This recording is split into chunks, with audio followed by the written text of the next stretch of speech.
All right, Reddit, buckle up. This is going to be a long one, but I promise it's worth it. I've been sitting on this story for a while, but now that the dust has settled, I feel like it's time to share. This is the story of how I found out my wife was cheating on me and how I turned the tables in the most epic way possible. The setup: my wife, let's call her Sarah, and I had been married for 8 years. We had what I thought was a solid relationship. Sure, we had our ups and downs, but nothing that made me think she'd ever betray me. We had a nice house, 2 kids, and what seemed like a perfect life. But then things started to feel off. Sarah started coming home late from work more often. She'd say things like, "Oh, I had to stay late for a meeting," or "Traffic was terrible." At first, I believed her, but then I noticed little things, like how she'd suddenly start dressing up more for work, or how she'd be glued to her phone, always texting someone. I'm not the jealous type, but my gut was telling me something wasn't right. The discovery. One night, Sarah fell asleep on the couch while scrolling through her phone. I decided to take a look. I know, snooping is bad, but something in me just had to know. What I found shattered me.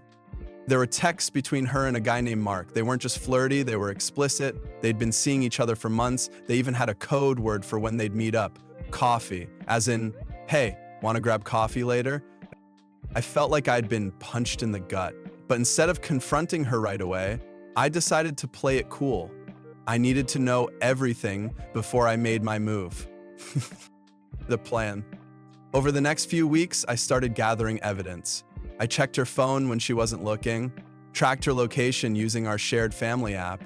She'd forgotten it was linked to my phone, and even followed her once when she said she was going out with her girlfriends. I relaxed. My anxiety dissipated as I visited her every hour for a month. Turns out girlfriends was code for Mark.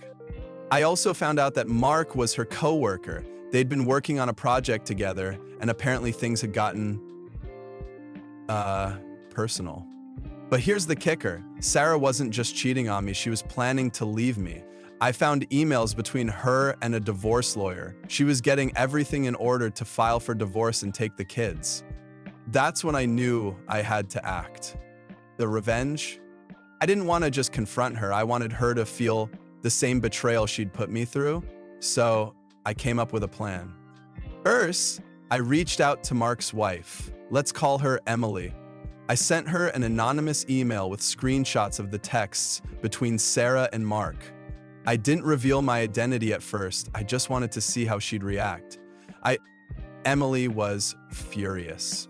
She confronted Mark, and he admitted everything. She filed for divorce almost immediately. And next I started quietly moving money out of our joint accounts. Sarah had been saving up for the divorce, but I made sure to drain those accounts before she could use them.